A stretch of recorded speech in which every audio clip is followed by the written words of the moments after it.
మొన్న రాత్రి మనం పెద్ద డ్రామాని చూసాం.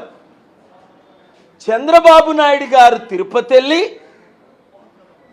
నిన్న పెద్ద స్టంట్ అక్కడ ఏంటి తప్పు జగన్మోహన్ రెడ్డి చేసినట్టు ముఖ్యమంత్రి చంద్రబాబు నాయుడు అని మర్చిపోయి పవన్ కళ్యాణ్ ఉప ముఖ్యమంత్రి అని ఆయన మర్చిపోయి తిరుపతి దేవస్థానంలో 1000 కోట్ల ఆదాయం ఉన్నప్పటికీ కనీసం కోట్ల రూపాయలు ఖర్చు పెట్టకుండా 6 డివోటీస్ అక్కడికక్కడ చనిపోవడం, అనేక మంది హాస్పిటల్లో చికిత్స పొందడం. ఈయనెళ్ళి ఆఫీసర్ మీరు ఎందుకు ఇక్కడ కూర్చున్నారు, మీరు ఎందుకు ఇక్కడ నిలబడ్డారు, మీరు ఎందుకు ఇక్కడ ఇలా చేశారు, టీటీడీ చైర్మన్ బిఆర్ నాయుడు మీరు వెంటనే రిజైన్ చేయాలి అని చంద్రబాబు నాయుడు డిమాండ్ చేయడం మర్చిపోతున్నాడు. అసలు బిఆర్ నాయుడిని పెట్టిందే ఆయన బెస్ట్ ఫ్రెండ్, ఈయన టీడీపీ లీడరు. నేను ముందే చెప్పాను, సుప్రీంకోర్టులో నేను అక్టోబర్లో ఫైల్ చేసినప్పుడు, ఏపీ హైకోర్టులో ఫైల్ చేసినప్పుడు తిరుపతి దేవస్థానం 4 లక్షల కోట్లు ఆస్తి. తిరుపతి దేవస్థానం ప్రపంచంలో వాటికన్ తర్వాత 1000 కోట్లు ఆదాయం వచ్చే హోలీ టెంపుల్గా కోట్ల మంది విజిట్ చేస్తున్నారు. వీళ్ళు 1000 కోట్లు ఆదాయం వచ్చినప్పటికీ డివోటీస్నే కాపాడటం లేదు. కనుక తక్షణమే చంద్రబాబు నాయుడు గారు రాజీనామా చేయాలి. ఎందుకు చేయాలి?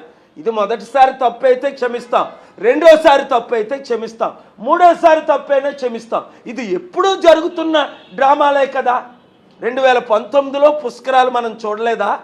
చంద్రబాబు నాయుడు గారు ఎక్విప్మెంట్ తీసుకెళ్ళి పెద్ద మూవీ యాక్టర్ లాగా ఆయన డ్రామా ఆడడం, తద్వారా 23 మంది అక్కడికక్కడే చనిపోవడం.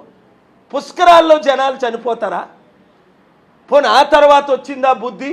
కందుకూరులో మరలా మీటింగ్ పెట్టి అక్కడికక్కడ 8 మంది చిన్న సందులో నేను వెళ్ళాను, అక్కడ చూసి ఆశ్చర్యపోయాను.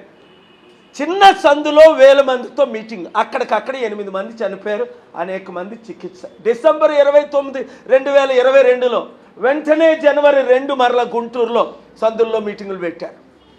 అక్కడ ఫుడ్ డిస్ట్రిబ్యూషన్ చేయడం రాక అక్కడికక్కడ 3 చనిపోయారు, అనేక మంది హాస్పిటల్. ఆ తర్వాత పోని ఈ పాదయాత్రను పేరుతో తారక రత్న ప్రాణాన్ని తీసేశారు, యంగ్ లైఫ్ని చంపేశారు. ఆ తర్వాతైనా బుద్ధి వచ్చిందా? ఇప్పుడు మరలా కొత్త స్టంటు. తిరుపతి దేవస్థానం 4 లక్షల కోట్లు విలువైన ఆస్తులు దోచుకోవడానికే వీళ్ళందరూ గజ దొంగలు తయారయ్యారు. 1000 కోట్లు వచ్చినప్పుడు 1 కోటి రూపాయలు ఖర్చు పెడితే సెక్యూరిటీ వస్తుంది కదా. 1 కోటి రూపాయలు, 1000 కోట్లు ఏం చేస్తున్నారు మీరు? అందుకనే ఈ సుప్రీంకోర్టు గవాయి జస్టిస్కి టైం వినడానికి ఆ రోజు నిద్రపోతున్నట్టు ఉంది. అరే తిరుపతి దేవస్థానం బాలాజీ టెంపుల్ ఎందుకు ప్రత్యేక టెరిటరీ చేయాలి? 744 మంది ఉన్న వాటికన్ సిటీని ఒక ప్రత్యేక దేశం చేసినప్పుడు 60 సంవత్సరాలుగా ఈ గొడవలు జరుగుతున్నాయే. లడ్డూ పేరుతో ఎంత డ్రామా ఆడాడు పవన్ కళ్యాణ్. ఈ రోజు వరకు ఆయన ప్రాసిక్యూట్ చేశారా? ఈ రోజు వరకు ఆయన ఇన్వెస్టిగేట్ చేశారా? లేనిపోయిన కల్పించి ప్రాణహాని చేయడానికి పూనుకున్న ఈ రాజకీయ నాయకులు ఈరోజు రెస్పాన్సిబిలిటీ తీసుకోవద్దా? చంద్రబాబు నాయుడు, పవన్ కళ్యాణ్ చిత్తశుద్ధి ఉంటే రాజీనామా చేయొద్దా వాళ్ళు? ఏది నిన్న కాక మొన్న 3 రోజుల క్రిందట కెనేడియన్ ప్రైమ్ మినిస్టర్ ఆయన ద్వారా దేశానికి చిన్న నష్టం జరిగిందని ఒక ప్రధానమంత్రిగా ఆయన రాజీనామా చేస్తున్నానని అనౌన్స్ చేసి రాజీనామా చేశారు. అది ఒక లీడర్ అంటే.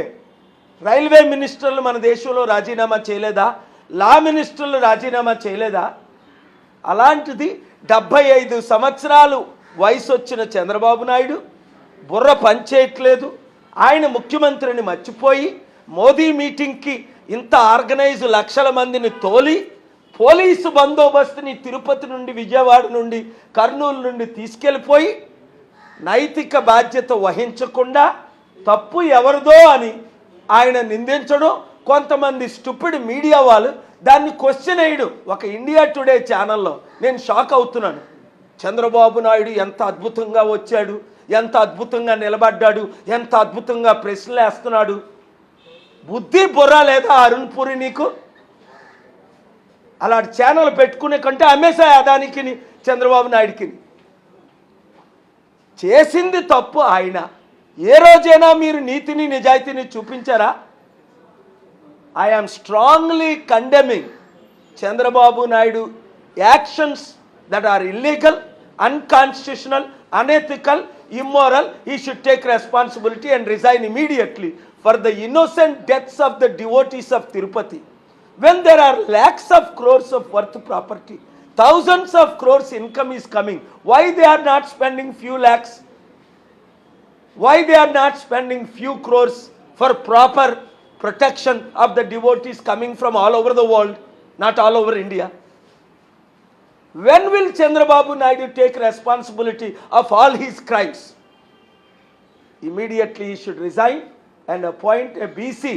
Yanamala Ramakrishnan is quite fit to be the next Chief Minister of Andhra Pradesh, and I propose him, and I ask all the members of Legislative Assembly support Yanamala Ramakrishnan. Or for that reason, if Chandrababu wants to appoint his own son or Pavan Kalyan, that is his party, that is his business. But he should not continue one day without resignation, and all the clean media must investigate